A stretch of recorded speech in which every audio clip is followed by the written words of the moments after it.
Welcome back to the Real Atlanta Podcast. It's the Real Atlanta Podcast. It's your boy DIANE ATL. Follow me out. We heard that. Oh, y'all did this on here. Yeah. Welcome back to the Real Atlanta Podcast. It's your boy DIANE ATL. Follow me out on YouTube, Snapchat, Instagram. Follow me out on every platform. And it is your girl Taylor. Y'all make sure y'all follow me on Instagram at taylor.m.gooseby. And honestly, if you just search Taylor Gooseby, you'll find Taylor Gooseby. That's all you gotta. That's all you gotta do. I want to talk about the passing of George Floyd. Okay. It was a year yesterday.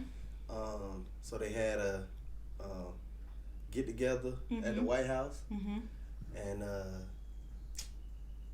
for the people who don't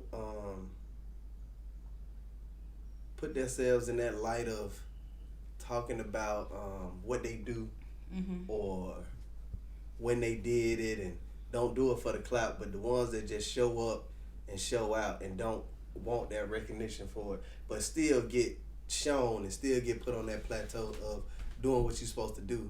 I really appreciate Lil Baby, man. Lil Baby going up there, not putting it out there to the world, showing off like I'm there. going. Like he really just looked like a regular person, just standing back there. Like, he didn't look like he was a rapper with all this money. He just looked like a regular person, just, you know, just showing support. And that's what we need. We need people like him, you know, behind the scenes. He didn't even have to say nothing. I don't even think he even said nothing. But it's just the fact that he was just there, just in support. Just in support of, you know, just everything that has happened with this situation. It just shows a lot right there. I agree, man. I mean, like, especially from people who you wouldn't expect to even do something like that. Like, I mean, but that's what he been trending towards. Yeah, he been trying to, but I mean, you still wouldn't expect for him to be doing this. Like, me personally, I wouldn't expect for him to do it, but it take a big person to do that. Yeah, I mean, a big heart, like, to even. He sat down with the vice president. He sat down with Kamala Harris and talked to her for a little bit.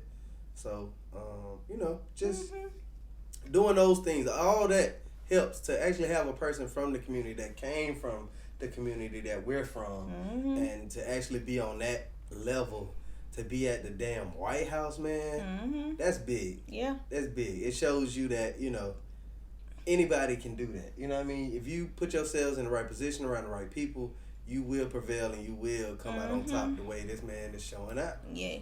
And I feel like last year was that time for him to just show up and show out, and he did that. So now he's reaping all the benefits from it. Because I just feel like Lil Baby has been trying to, you know, fix the community with him investing in the West End, trying to, you know, remodel the mall and stuff like that. Just investing in your hood, investing in where you from. I think that's just it's major. It just shows a lot about you when you do stuff like that. Especially, like, as we said previously before in other podcasts, how people can get money and stuff, and then, like, they be like, oh, my family's straight. So I ain't gotta worry about nobody else because my family's straight. So I mean, it's I'm just happy that he's stepping out to do something like this. Yeah, man. It's a huge factor. I feel like Atlanta in general, like, I feel like this one of those, like, I ain't gonna say for every other city, but I know for Atlanta, and I can attest to this, like, we love helping each other. Like, when one person makes it, they try to reach back and put other people on. And which you should. It's been a continuous trend. Like, it started from the Outkast days. That molded into the Futures and the T.I.s and the Jeezys, and they helped each other. And then it just, T.I.s molded into the Young Thugs and the Babies and the, you know, and it just keeps evolving, and we just keep reaching back and pulling up, and eventually it's gonna pay off. Yeah, it's you just gotta continue to. It's already paying off. And I feel like it's already paying off, and it's gonna start little by little. It's little things like this that's gonna make a big, huge effect, and it's gonna, you know, we're gonna have some good outcomes out of this. It's gonna be little babies and little thugs. And they gonna turn into grown men, grown thugs, and grown little babies. Little thugs. I can't. They gonna grow into grown little babies and grown young thugs, and now they looking back and like Thug and them got those people out of jail, man. it just shows a lot for our It's community. the little stuff. It just shows that the little stuff really does count and it really does matter. And I'm glad that people are allowing those moments to shine. Mm-hmm. That's the thing, because we always, as a culture, we look on the negative side of things and show the negative. Mm-hmm. It's always about the negative because negative is thriving. Mm-hmm. But show the positive shit too just as much, man. I want to see both. Yeah. Everybody got that. Speaking of positivity, I would like to, well, on behalf of the Real Atlanta Podcast, congratulate all the graduates of 2021 because, you know, last year, a lot of kids didn't get to walk across the stage. I finished hair school last year, and I didn't even get to walk across the stage. And a lot of high school students, they didn't get to go to prom. They didn't get to do senior activities. They couldn't do that stuff because of COVID. So the fact that this year they started everything back up, kids were able to walk across the stage. Some kids probably didn't go to prom, but you got to walk across the stage. So I just want to, on behalf of the Real Atlanta Podcast, we just really want to congratulate y'all and just say good job, because I know that it wasn't easy doing work online. I know it wasn't. I just know it wasn't. Because it was a challenge for me last year. So I already know it definitely was a challenge to, you know, the kids and stuff, because I feel like a lot of these teachers really just gave them work online. Busy work. And just kept them busy and stuff, just piled up work. But I know for DeKalb County, no child was left behind. So if you was failing your classes, they still promoted you to the next grade. So they didn't keep anybody back. So you telling me if I'm failing and I'm in the 12th grade, I can graduate?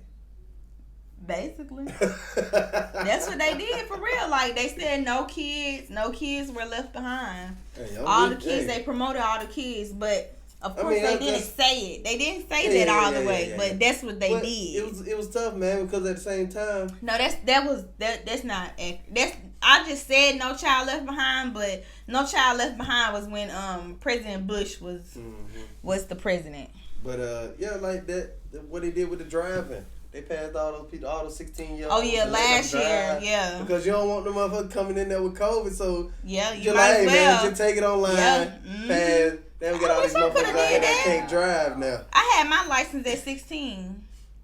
That's when I had got my license. Your full driver's license? Yes, I had my full driver's license at 16 in the 10th grade, February, 6th semester. I had my own license. Yeah. That motherfucker got it down to I remember. I be like, when my clients be coming to get their hair done. My clients be like 16, 17. First thing, you got your license? Why you ain't got your license? I'll be like, y'all are crazy. Cool. They like, cool. Y'all want y'all mamas to be driving y'all everywhere?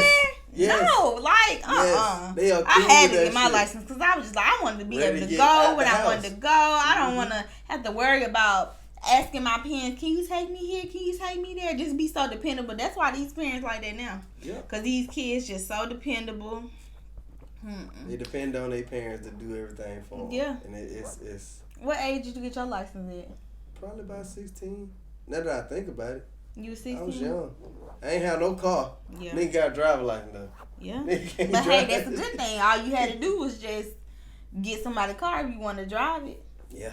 You ain't have to really. That was the hard part. Yeah. that is the hard part, trying to see. Because people ain't trust you and stuff. And they be like, you drive too fast. I remember when I was, when I had my permit, my grandma would, because you know, when you have your permit, you have to drive with somebody 21 or up in the car.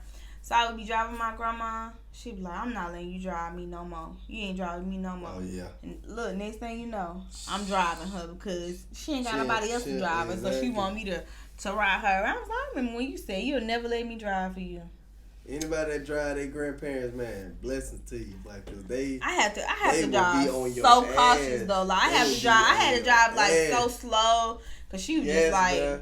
She just complaining about everything. Just be holding on to the like, girl, calm down. I ain't even doing all that. My grandma used to be pissed. She used to get mad at me about what Mike would do. Like she was like, you starting to drive like Mike a little bit. I'm like, what you mean? Like, yeah, he just be speeding everywhere he go. He just speed. He a speed demon. So it's just crazy how, like, with my grandparents, they say I drive so fast. Like my granddaddy. When I tell you, anybody can tell you, my granddaddy drive like a bat out of fucking hell. When I tell you, he'll be driving, he'll just turn the corner, just real. Won't even stop on his brake, just turn the corner real quick. I'm just like, how you gonna complain about how I drive, but you taught me how to drive? Because it ain't him driving. You got you. This is how you taught me how to drive. You taught me how to drive like this. So how you gonna complain? But it's crazy how you can be in the car with your parents, grandparents, or any older person, and you try so hard to drive cautious, but they still they know you're trying to drive cautious. Yeah.